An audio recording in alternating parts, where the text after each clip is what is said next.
যেটা বললাম ইনস্ট্রুমেন্টাল, 3টা স্টেশন বলছি। এখন একটা স্টেশনে দেওয়া থাকবে হচ্ছে গ্রাম পজিটিভ ককটাই অথবা গ্রাম নেগেটিভ ব্যাসিলাই। লিখে রাখো, গ্রাম পজিটিভ ককটাই অথবা গ্রাম নেগেটিভ ব্যাসিলাই। এখন গ্রাম পজিটিভ ককটাই violet colour, round shape, cluster. ঠিক আছে, ভায়োলেট কালার, ভায়োলেট মানে জানো বেগুনি। ঠিক আছে, গতবার হচ্ছে ভায়োলেট বলছি, ভায়োলেট মানে বুঝে নাই, পরে হচ্ছে কি সব মানে হাবিজাবি মানে বলতেছে আর কি, মানে ভায়োলেট মানে বা পার্পল মানে যে বেগুনি এটাই বুঝে নাই। নিশ্চয়ই কোনো ছেলেই হবে। না, ম্যাকন কি আগার মিডিয়া একটা মেয়েও বলছে যে ওইটা কালার বুঝে না, ওটা রেড মনে হচ্ছে। ম্যাকন কি আগার কি বলছে ব্লাডার মিডিয়া। ঠিক আছে, এখন ভায়োলেট কালার বা পার্পল কালার, বেগুনি কালার, রাউন্ড শেপ এবং ক্লাস্টারে থাকবে। এটা হচ্ছে গ্রাম পজিটিভ ককটাইল। ঠিক আছে, মানে মাইক্রোস্কোপে দেখানোর আগে আমি বলে দিলাম। আর গ্রাম নেগেটিভ ব্যাসিলাই হচ্ছে কি রড শেপের যাই দেখবা, মানে গোল গোল শেপ গোলা ককটাইল, আর যেগুলা রড শেপ লম্বা লম্বা সেটা ব্যাসিলাই। এবং আমরা কখনোই গ্রাম পজিটিভ ব্যাসিলাই দিব না, আমরা দিব গ্রাম নেগেটিভ ব্যাসিলাই। এখন তোমরা মাঝে মাঝে এখানে কালারটা এমন আসে, গ্রাম নেগেটিভের কালার হচ্ছে রেড কালার থাকে। ঠিক আছে, আর ব্যাকগ্রাউন্ড পিঙ্ক থাকে। তাহলে গ্রাম পজিটিভ ককটাইল হচ্ছে ভায়োলেট কালার অর্গানিজম আর পিছনে হচ্ছে পিঙ্ক ব্যাকগ্রাউন্ড। আর গ্রাম নেগেটিভ ব্যাসিলাই হচ্ছে কি red colour organism, pink background. কিন্তু অনেক সময় স্টেইনিংয়ের কারণে অথবা মাইক্রোস্কোপের কারণে কালারটা হচ্ছে ওই গ্রাম নেগেটিভ এর ব্যাসিলাইয়ের কালারও ওই পার্পল কালার আসে। ঠিক আছে, তাহলে হচ্ছে তোমরা যদি ব্যাসিলাই যদি পার্পল কালারও দেখো সেটা কি লিখবা গ্রাম নেগেটিভ ব্যাসিলাই, কারণ আমরা গ্রাম পজিটিভ ব্যাসিলাই ইউজুয়ালি পাই না, করনি ব্যাকটেরিয়াম আমরা পাই না ব্যাসিলাই। হ্যাঁ, তাহলে হচ্ছে আমরা gram negative gram negative bacilli আমরা দিব। তাহলে গ্রাম পজিটিভ ককটাইল হচ্ছে purple colour, round shape, cluster.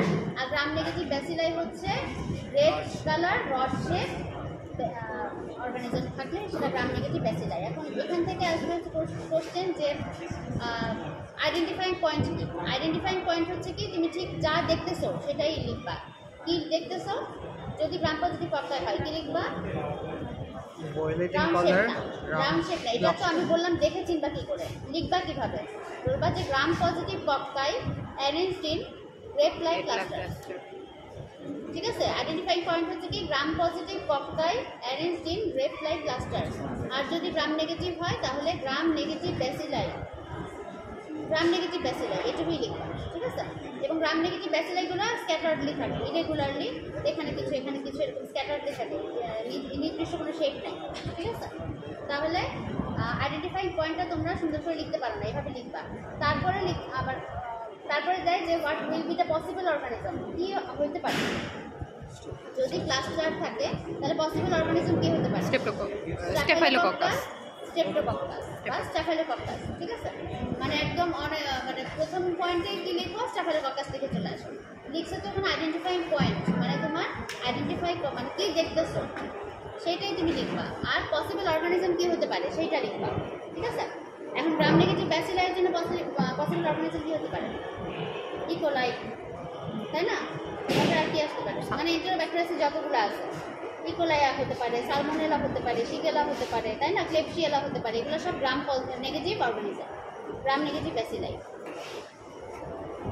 আচ্ছা, আর কোনটা কি ডিজিজ করতে পারে, যদি গ্রাম পজিটিভ ককটাইল দেয় তাহলে সেই অনুযায়ী ডিজিজগুলো লিখবা। যেমন গ্রাম পজিটিভ ককটাইল কী কী ডিজিজ করে, স্টেফাইলোকক্কাস করে ওই যে অ্যাবসেস, বয়েল, ফলিকুলাইটিস, কার্বানকুলাইটিস।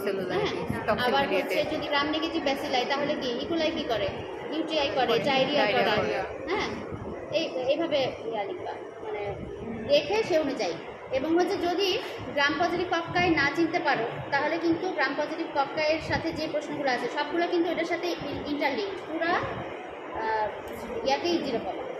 যদি গ্রাম পজিটিভ ককটাইল দেয় আর যদি গ্রাম নেগেটিভ ব্যাসিলাই লিখে গ্রাম নেগেটিভ কতগুলো ব্যাসিলাইয়ের নাম, গ্রাম নেগেটিভ ব্যাসিলাই কী কী ধরনের ডিজিজ করে, তাহলে কি কোনো নাম্বার পাবা, পুরাটাই জিরো। আর যদি লিখো তাহলে পুরাটাই 5-এ 5। ঠিক আছে, আচ্ছা আরেকটা, এটা বললাম একটা স্টেশন, আরেকটা স্টেশন কি হবে acid fast TB bacillus mycobacterium. মাইক্রোব্যাকটেরিয়ামের আইডেন্টিফিকেশন পয়েন্ট হচ্ছে কি এটা মাইক্রোস্কোপে যদি কোনো ব্লু কালার দেখো, মানে যদি দেখো যে ব্লু কালার ব্যাকগ্রাউন্ড সব ব্লু, তাহলে এটা কি মাইক্রোব্যাকটেরিয়াম। Acid first organism. কারণ এখানে আমরা কি দেই, মিথিলিন। জিলনিসেন স্টেইনিংয়ে কাউন্টার স্টেইনিং আমরা মিথিলিন ব্লু দিই, এর জন্য ব্যাকগ্রাউন্ড পুরাটা কি ব্লু। ব্লু। এবং মাইক্রোব্যাকটেরিয়ামের কালার কি রেড কালার। Red color. তাহলে rod shape, red rod shape কোনো অর্গানিজম যদি দেখো পেছনে ব্যাকগ্রাউন্ড ব্লু, তাহলে সেটা কি acid acid first first. Organism. তাহলে এখানে আইডেন্টিফিকেশন পয়েন্টটা কি হবে,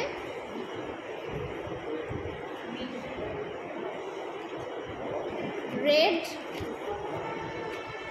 আচ্ছা straight or slightly curved red bacilli against blue background, এটা হচ্ছে identification point. Straight or slightly curved red bacilli against blue background, এটাই হচ্ছে কি identification point of acid first organism. ঠিক আছে, তাহলে এটা হচ্ছে আইডেন্টিফিকেশন পয়েন্ট।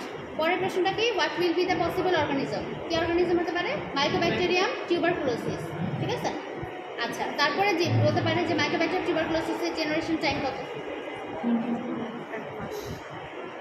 জেনারেশন টাইম কত, ফুলকে জেনারেশন টাইম মানে ডাবলিং টাইম, ইনকিউবেশন টাইম আর ডাবলিং টাইম কিন্তু আলাদা। আমরা 18 ঘন্টা। ঠিক আছে, আর এই যে লোয়েনস্টেন জেনসেন মিডিয়াতে আমি বললাম যে 4 থেকে 6 সপ্তাহ ইনকিউবেট করে রাখা হয়, সেটা কিন্তু হচ্ছে ইনকিউবেশন টাইম, ইনকিউবেশন পিরিয়ড। আর হচ্ছে জেনারেশন টাইম হচ্ছে কি একটা অর্গানিজমের ডাবল হতে কি টাইম লাগে, ইকোলাই হচ্ছে 20 মিনিট, তারপরে কত মাইক্রোব্যাকটেরিয়াম হচ্ছে 18 ঘন্টা। ইকোলাই হচ্ছে সবচেয়ে কম সময় লাগে 18 থেকে 20 মিনিট, আর মাইক্রোব্যাকটেরিয়াম হচ্ছে সবচেয়ে বেশি সময় লাগে 18 থেকে 20 মিনিট। ঠিক আছে, আচ্ছা আর কি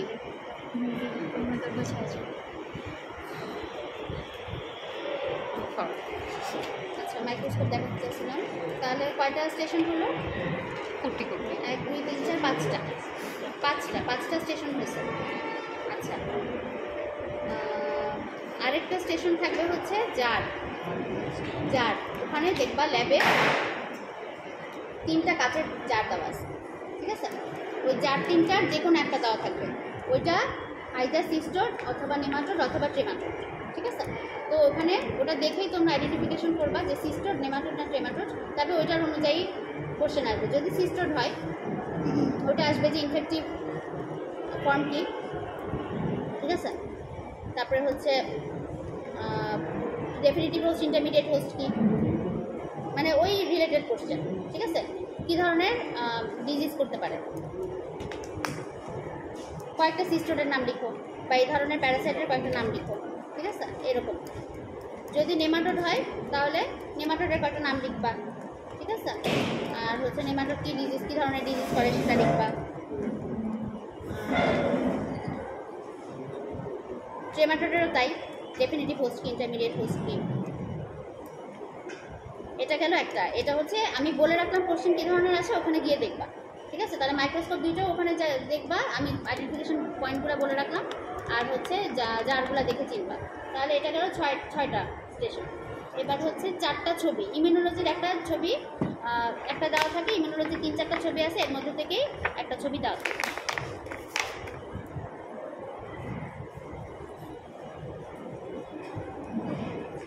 গলা শুকাই গেছে আমার কথা বলতে বলতে, গলা ভেঙে গেছে। আচ্ছা ইন্টারপ্রিটেশন একটা দেখাই দিচ্ছি।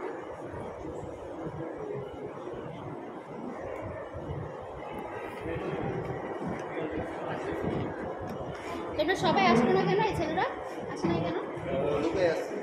হ্যাঁ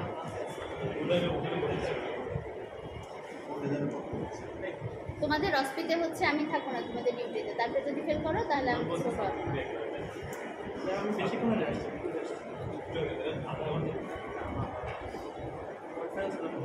মিথ্যা কথা।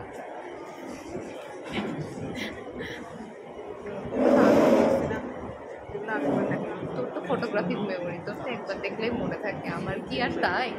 আমার কিছুই মনে নাই, দেখছি তাই মনে আছে। দেখ